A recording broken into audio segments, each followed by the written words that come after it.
ప్రకారం మీకు ప్రతిపక్ష హోదా ఇచ్చేటువంటి అవకాశం లేదు. దీనికి ఎగ్జాంపుల్ కేంద్రంలో కాంగ్రెస్ పార్టీ ప్రతిపక్ష హోదా పొందడానికి 10 ఏళ్లు పట్టింది. 2014లో వాళ్ళకి ఎన్ని సీట్లు వచ్చినాయి? 44 సీట్లు వచ్చినాయి. ఆ రోజు ప్రతిపక్ష హోదా కాంగ్రెస్ పార్టీకి ఇవ్వలేదు. ఎవరు ఏ సీట్లలో కూర్చున్నారో కూడా తర్వాత మీకు చెప్తాను. 2019లో 52 సీట్లు వచ్చినాయి కాంగ్రెస్ పార్టీకి పార్లమెంట్లో. ప్రతిపక్ష హోదా వాళ్ళకి ఇవ్వలేదు. They are just group leaders, floor leaders, అంతవరకే తప్ప ప్రతిపక్ష హోదాల ఈ సంవత్సరం బహుశా ఈరోజు అయిందనుకుంటా, ఇఫ్ ఐఎమ్ కరెక్ట్. ఈరోజు వాళ్ళు రాహుల్ గాంధీని ఏదో ప్రతిపక్ష నాయకుడిగా ఎన్నుకోబోతున్నట్టున్నారు. 10 సంవత్సరాలు పట్టింది. మీకు కూడా 10 సంవత్సరాలు పడుతుంది ప్రతిపక్ష హోదాకు రావడానికి. ఖచ్చితంగా మీకు 10 సంవత్సరాలు పడుతుంది. మళ్ళీ ఫ్యూచర్లో రేపు నెక్స్ట్ 2029లో కూడా. ఎందుకనంటే మీ సలహాలు, మీ వైఖరి, ప్రజల పట్ల మీ ఆలోచన, ఎన్నికల్లో ఎందుకు ఓట్లు వేయలేదని ప్రజల్ని తప్పుపడుతున్న విధానం, ఇవన్నీ చూస్తూ ఉంటే మీరు ఎటుపోతున్నారో అర్థమవుతుంది. ఖచ్చితంగా మీరు ప్రతిపక్ష హోదా పొందడానికి కనీసం ఒక 10 ఏళ్ళు పడుతుంది. దాంట్లో మాకేం డౌట్ అక్కర్లేదు. అంతెందుకు, మీకు చాలా ఆప్తుడు కేసీఆర్ గారు, పక్కనే ఉన్న రాష్ట్రం తెలంగాణలో 2019లో కాంగ్రెస్ పార్టీకి ఎన్ని సీట్లు వచ్చినాయి? వాళ్ళకి దాదాపు 2014-19లో 19 సీట్లు వస్తే ప్రతిపక్ష నాయకుడి హోదా ఇవ్వాల్సి ఉంటే అప్పుడు బట్టి విక్రమార్క అనుకుంటా వాళ్ళు ప్రపోజ్ చేసింది. ఇవ్వకుండా ఏం చేశారు? 12 మందిని టీఆర్ఎస్లోకి చేర్చుకున్నారు. అధికారికంగా శాసనసభ రికార్డులో వాళ్ళు కాంగ్రెస్ పార్టీ సభ్యులుగానే చూపిస్తూ ఉన్నారు, స్పీకర్ గారు ప్రకటన చేస్తూ ఉన్నారు. కానీ మెజారిటీ ఉన్న వాళ్ళకి ప్రతిపక్ష నాయకుడి హోదా కూడా ఇవ్వలేదు. మీ మిత్రుడు. మేము అట్లాంటి నెగిటివ్ సాంప్రదాయాల్లోకి మేము పోం.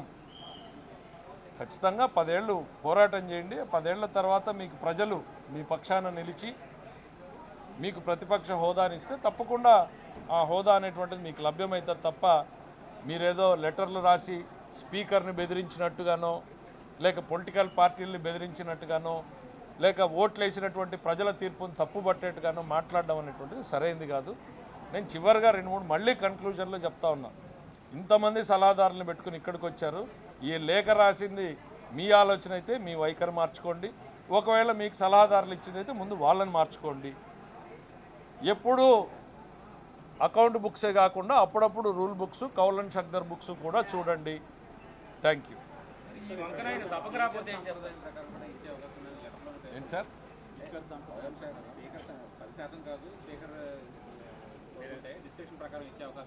అది ఆయన రిక్వెస్ట్ చేసుకుంటాడు, ఆయన ఏం పడతాడో. ఇది ఆయన బెదిరించినట్టుంది. ఆ లేఖ రాసిందంతా కూడా లేని ఉపేంద్రకి ఇచ్చారు అంటారు. నాకు గుర్తుంటే ఉపేంద్ర గారు అప్పుడు రాజ్యసభ సభ్యుడు. ప్రాబబ్లీ ఇది మాకు ఫ్లోర్ లీడర్గా ఆయన పెట్టుకుని ఉంటాము.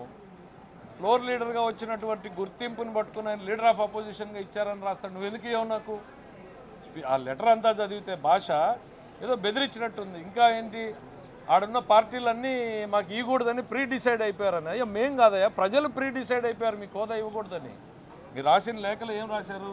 నాకు అనుమానం వస్తుంది. The above sequence leaves me an impression that there is already a decision taken not to grant leader of opposition. మేమెవరమయ్యా? ఇచ్చేది స్పీకర్ గారు, ఇవ్వాలా లేదా అని డిసైడ్ చేసేది ప్రజలు. మీకు ప్రజలు తీర్పు ఇచ్చారు. మీరు ఇంకా మా పార్టీలు ఇంకా నేను అధికారంలో ఉన్నాను అన్నట్టు బెదిరించే వైఖరిని అనుకోండి. కొంచెం మార్పు రానియండి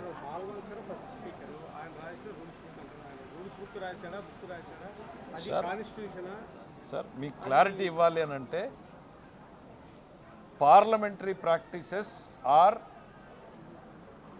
mostly from rules and most of them from traditions and most of them from directives of the speaker. రూల్స్కి ఎంత ప్రాధాన్యత ఉందో డైరెక్టివ్స్కి దానికన్నా ఒక 10% ఎక్కువే ఇంపార్టెన్స్ ఉంది తప్ప తక్కువ లేదు. డైరెక్టివ్స్ ఆఫ్ ది స్పీకర్, మన శాసనసభ స్పీకర్ కూడా డైరెక్టివ్స్ ఇచ్చాడు. దేశంలో ఉన్న అందరూ కూడా దాన్ని అడాప్ట్ చేసుకున్నారు. ఎందుకు ఈ ప్రాధాన్యత వచ్చిందంటే అది కూడా చెప్తా మీకు ఓపిక ఉందంటే. ఆ రోజున పార్లమెంట్లోకి చాలా పార్టీలు వచ్చేసినాయి. చాలా పార్టీలు స్వతంత్ర